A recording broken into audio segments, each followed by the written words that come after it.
I'm having a great time at this event. I've just had some tea and some fantastic chocolate bars, so I'm buzzing.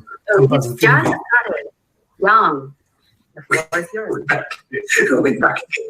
All right. Okay, very quickly, I've just got Keynote. So learning to, we're going to be learning about how do we leverage our learning to build a more resilient and smart environment. Okay, very quickly, just so learning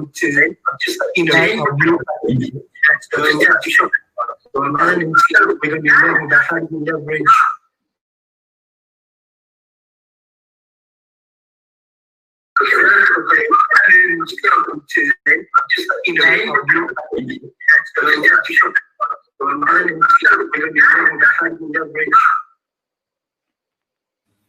Yeah, when there are multiple hopping systems, your echo. So mute if you don't talk. Yeah, when there are multiple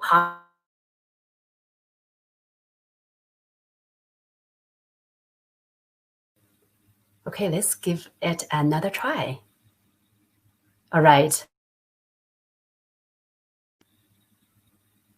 Can you hear me? It's just with your, okay.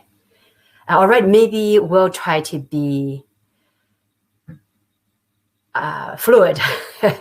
When we don't speak, then we mute ourselves to avoid the echo happening. But we hope John comes back in shortly.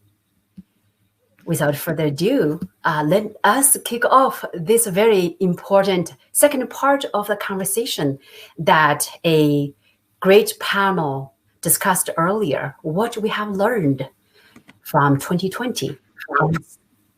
And so in our panel, we will discuss how we leverage the learning from 2020 to build a better, resilient normal going forward, which also correlates with smart, secure cities.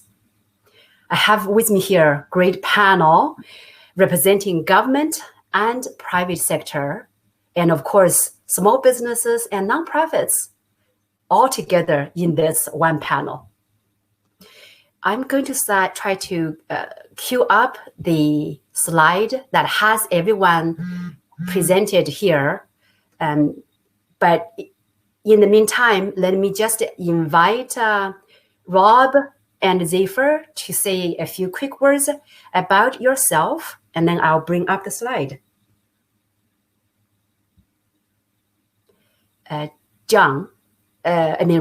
can you unmute yourself?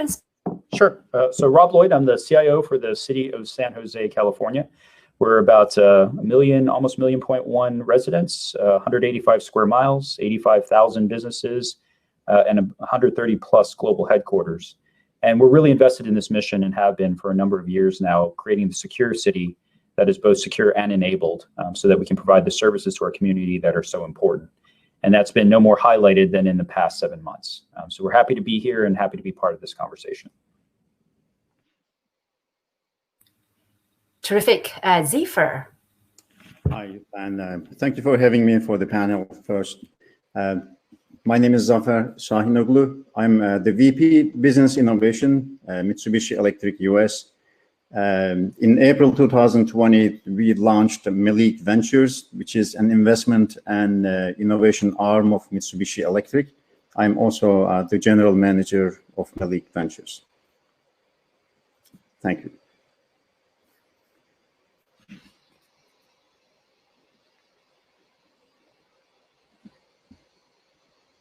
We can't hear you, Lon. Thanks. Our third guest, John, is trying to get back in. So we will get him to introduce himself once he comes on.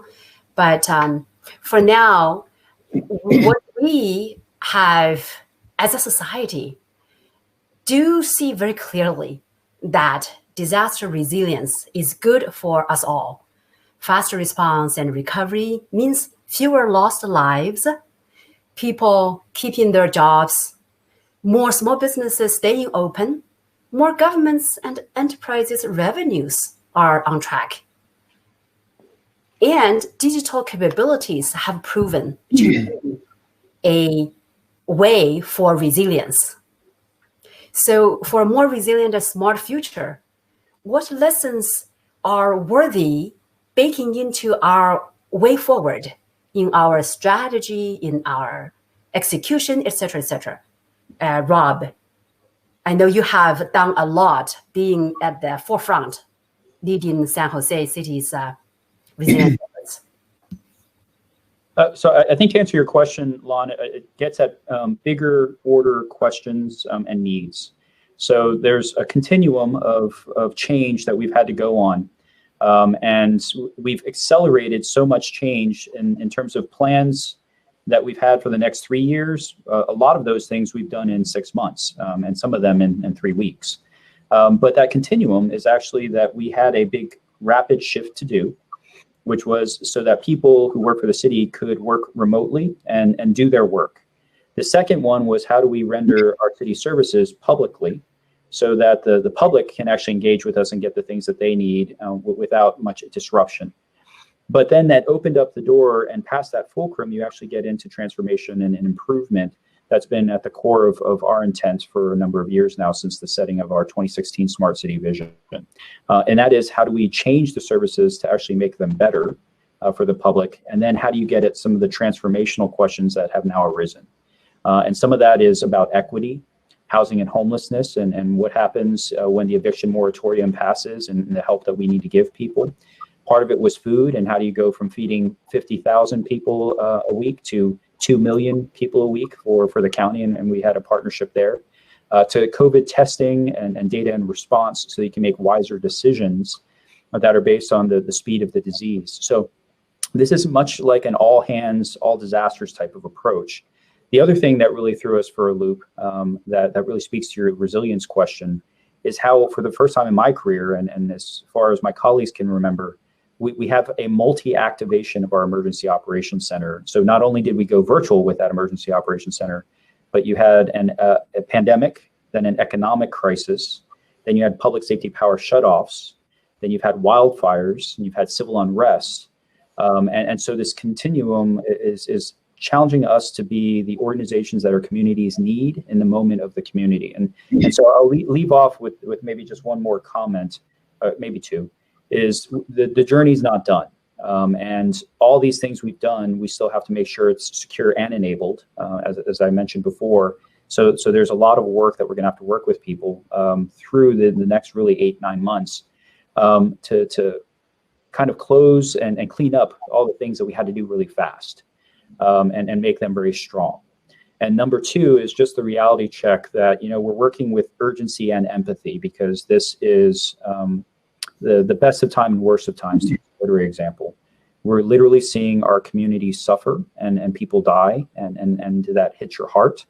But we're also at the best of times because we're seeing our employees, our institutions, our partners, vendor partners, folks like yourself, Lon, with the nonprofits and the community-based organizations, all step up in the moment of need. And we couldn't be prouder about that.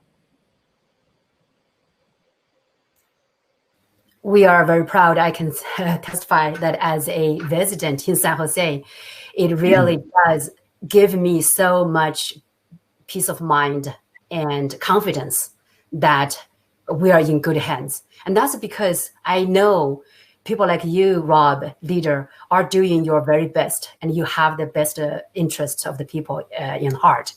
Now, for people further away from, there is a need to be connected better in a way. And so, unfortunately, John cannot, I know John from San Mateo County has a ocean of experience and perspectives on this. So let's park that and come back to it.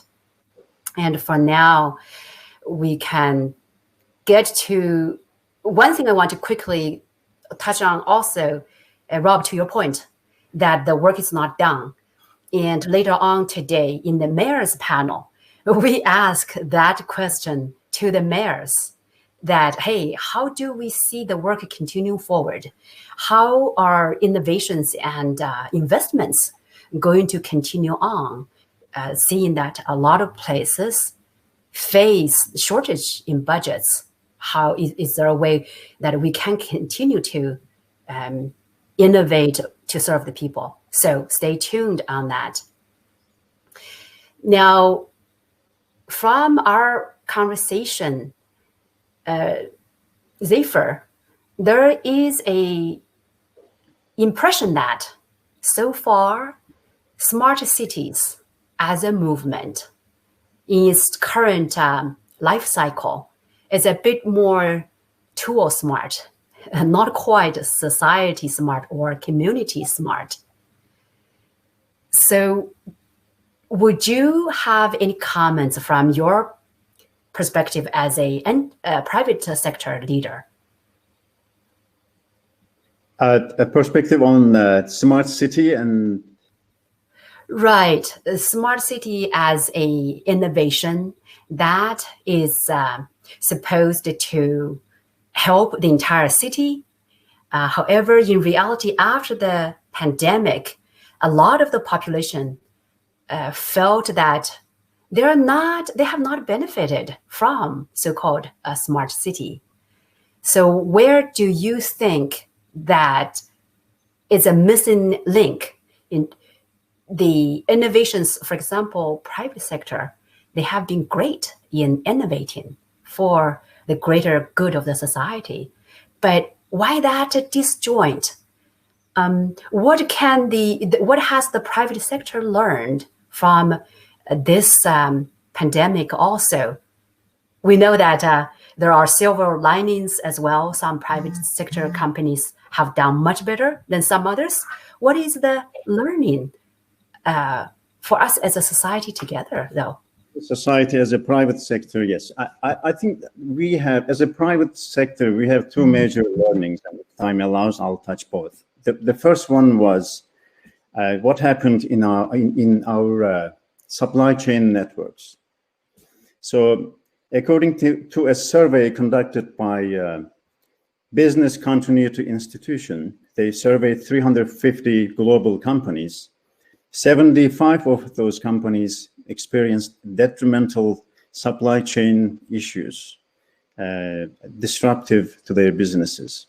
So when we look at how currently supply chain networks are designed, most companies are practicing just-in-time operation, and they are mostly sourcing from a single supplier overseas, mainly in Asia. And only about 12% of global companies are doing due diligence on their tier 2, tier 3, and tier 4 suppliers. So if you are not mapping your supply chain fully and 100% from tier 1 to tier 4, when something happens to your tier 4 supplier, that problem would propagate to you, but there will be a delay in the system. So when the problem hits you, it's too late to respond anymore. So first, we need to make our supply chain system resilient. So how do we make it resilient? We need to make it more flexible. We need to add alternative resources to it. So first, just-in-time operation, minimizing inventory is not sufficient to respond to unplanned events. So we need to increase buffer in JIT. Second, we need to start sourcing from local suppliers and introduce geographic diversification in our supply chain. The third one is with the help of technology such as AI, automation, and autonomous vehicles, we can reduce issues in transportation delays and reduce labor-intensive tasks and automate more of those. So we will rely more on human-related problems and issues and still maintain the capability of our supply chain network. So this was the biggest lesson we learned during the pandemic. And the second one was large corporations especially, they discovered that their innovation process is slow and cumbersome. And during the pandemic, we felt the pressure to revisit our processes and start adopting agile and lean practices to stay competitive and also to innovate for the good of our society. So that was the second lesson learned. And so pandemic is urging us to change ourselves, to be more open to partnerships with startups, other large corporations, and government entities. So we are basically going outside of our box and becoming a more open, innovation-driven company, as Mitsubishi and other companies as well. So that was a lesson learned and also benefit of pandemic to large corporations. It's accelerating our change.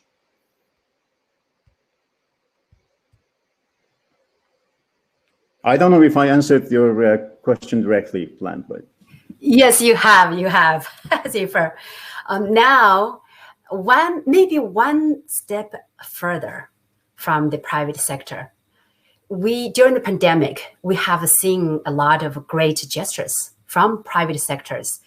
For example, you mentioned before that a private sector company, healthcare, offering some vaccine collaboration or waiver the license for using newer technologies, or offering to collaborate with universities to innovate on cures, etc. So is that something that we can continue to see even after the pandemic is done? What is preventing us from doing that from the private sector? So I think you are referring to that COVID-19 open IP pledge. So many large corporations, including Mitsubishi Electric, Amazon, Google, Facebook, and universities such as New Jersey Institute of Technology, they came together and they pledged to make their patents available for free, royalty-free, to companies if they are going to build a product or a service that would help us fight against COVID. And they put a timeline for that. I think the timeline is 6 months. So what we can learn from this is, if we can make our IP available for the good of our society, we don't have to wait for pandemic to arrive. So we can practice this in normal conditions as well. So I would like to remind us that United Nations has 16 Sustainable Development Goals. No single person, no single company, or no single country will be able to achieve all those Sustainable Development Goals alone. So we need to partner, we need to get together and work together. One example, I think goal number 2 is zero hunger. So who can achieve zero hunger alone? So we need to get together. Right? Another one is, I think, goal number 4, which is high quality education. Again, this requires us bringing our forces and capabilities together. So I would like to see, and I'm hoping to see, similar to the COVID-19 Open IP pledge, we will have other pledges to address these and contribute towards sustainable development goals. And I think government will play a very pivotal role to prepare the landscape and to facilitate this. I can't help but clapping for your call to action, Zephyr. With that, I think the government, the small businesses, and nonprofits would definitely welcome that. And the platform that this whole conference is built on one public-private partnership called GCTC is exactly for that. We're so glad you are speaking here and hope we can continue the conversation and collaboration. Now, John is here, so you have the floor. Yeah, hooray! Well, I'm going to start with a CIO tech tip for the day for everyone that's a speaker. So it turns out if you click the Backstage link with your browser closed and it opens the browser, you'll never get to where you want to be. You have to have the browser open, log out of the session, then click the link with the browser open and you'll get in. I figured that out after Rob, who is actually a really good help desk person as a CIO, unlike me, gave me a lot of tech tips. So thank you, Rob. So government is the solution to all the problems, as long as it's Rob Lloyd providing the tech support on the back end. I just want to, and I know I'm late joining, I apologize. Thank you for your patience, Lon. To Zafar's point, though, I hear this a lot because I think we go back and forth with, what does the future look like and what have we learned from this and where are we going? And I like Zafar talking about what the goals are. And, I'm reminded, there's a metaphor where people talk about when you're sailing across the ocean in a canoe and you have the stars to guide you, the stars are your guide. Those are your goals. They're not your destination. And I think that's a lot of what we need to focus on is I think we're all on this journey and figuring out what the pandemic has done and how that has changed our lives and what we've learned from that, from an accessibility, an equity, a digital divide, a security, a privacy, and innovation standpoint. And I think it's good to have these goals in mind because they show us the way to the future. We're not going to get to the stars in a canoe, but I think we're going to end up in some really amazing places in the future if we just continue to use those as our guideposts, as our guiding principles. And that's what excites me about this conference and these conversations is, there's a blend of pragmatic, what do we need to do today to make things better and to learn from this and evolve from this. And also sort of these higher level goals of what have we learned as a society, as a global community, and moving forward. And I think, I know there's a lot of different opinions on this, and I joke about government being the solution to all the problems. And it's not, but it has to be a partnership, right? I don't think any one entity has all the answers or all of the means to solve our global challenges. But I think, in the spirit of the GCTC community, that's what makes it strong. You have volunteers, you have private sector, you have government all coming together to think of solutions and a way forward. Well said, John. Quite a lot of conversation happened this morning about what the governments can do, should do, what the private industry can do and should do, as well as the community, individuals, each one of us, right? And I have a personal analogy of the relationships. To me, it's like a holistic person. We have a head, we have a heart, and we have two hands and two legs. So to me, the governments are like the head. It thinks wisely and also need to think ahead and guide us all. And the communities in the representation of small businesses, community members, academia, nonprofits, they are like the heart. They keep us grounded. And Zafar, I don't know if you like this analogy, but the private industry, I think they are more like the hands and the legs. They get us going places. They are fast. They always try to bring new things and tinker.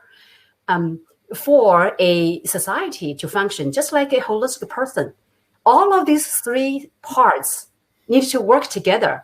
If one is out of sync, we're going to experience different difficulties.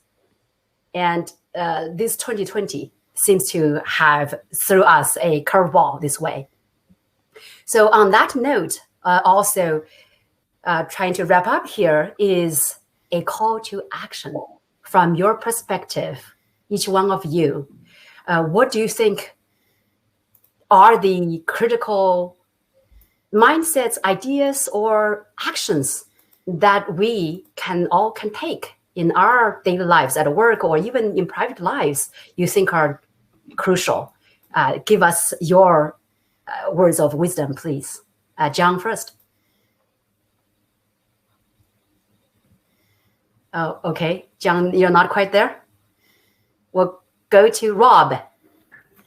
Sure. So I think there's at least a call to action on 3 levels. One, and probably really important after 7 months, is it's been grueling the last 7 months. And so one of the reality checks is to take care of yourself and the people you love, right? It's going to seem insurmountable for a little period. People who are in disasters talk about that 6 to 7 month wall that you hit, and it just seems like it's never going to stop. Just keep plugging, keep your compass clean and clear, that you're taking care of folks and making sure that we get to the other side. But it'll get better. Can't get much worse. So take care of yourself and breathe. Make some time. Number 2 is I do think we have to take care of our teams. They've been working hard. The pace of change has been insurmountable in some ways, but we found ways to do it. And so that's an important variable too. And then the third one is to keep your eye on those partnerships. I just want to do a couple call outs because I've been so proud to work with so many folks. Our partnerships with the county on getting testing geared up, and so we can take care of especially our most vulnerable populations in San Jose, with Adobe and Splunk and Oracle on getting the testing and data and response platform set. All these companies have really pitched in. So keep your ears and hearts open, and it's amazing what we'll be able to accomplish. Thank you, Rob. Zephyr. So my call for action is for individuals and consumers, Lan. Consume responsibly. So I think today 18% of all purchases are made online. And only in the US, 12 to 13 billion parcels shipped in 1 year. And 30% of those are returned. Like we are talking about 4 to 5 billion packages returned. And 80% of those returns are customer dissatisfaction and size mismatch. And people also buy with a mindset to return in advance. You need 1 shirt, you buy 4, you try all of them, you know that you are going to return 3 of them. So all these returns are creating a lot of strain and stress in logistics, transportation, and making decarbonization difficult.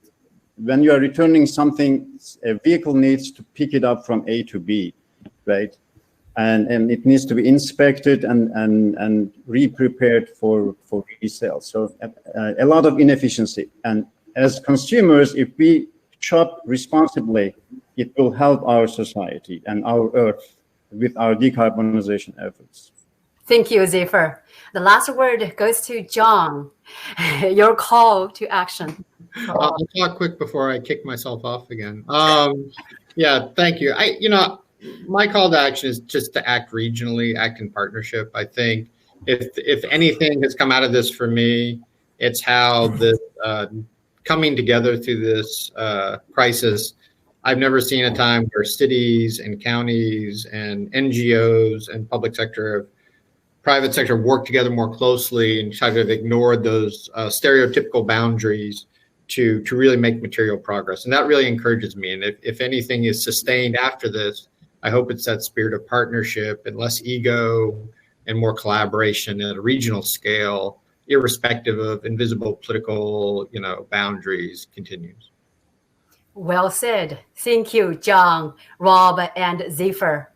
Call to action, all of us come to the same table, like we started at this event. Thank you very much. And John, back to you. Lan and panel, thank you so much for that. That was incredibly enlightening. There's only one call of action maybe I'd like to add to your comments there, which is by our very own Sir David Attenborough here in the UK, which is about don't waste. And that word applies to whole sections in terms of food, in terms of energy, and you can just add your own things, just condense it down, don't waste. Okay, Really, really good. So thank you all for a wonderful session there. Lan, I think we're moving to the expo and training raffle and job fair and Keynote, birds of feathers. So I think we're going to be moving in different places in the expo now. So I think I just probably need to remind everyone to come back for I've got to be correct times here, apologies, 11:55 a.m., just before 12, where I think I have 5 minutes just to add a few remarks to the events. But if everyone can come back for that, that would be wonderful. But please go back to the expo, redistribute, and enjoy yourselves. There's a lot of wonderful things happening there. And we will meet at 5 to 12 back here. All right. Thank you. See you there at the expo.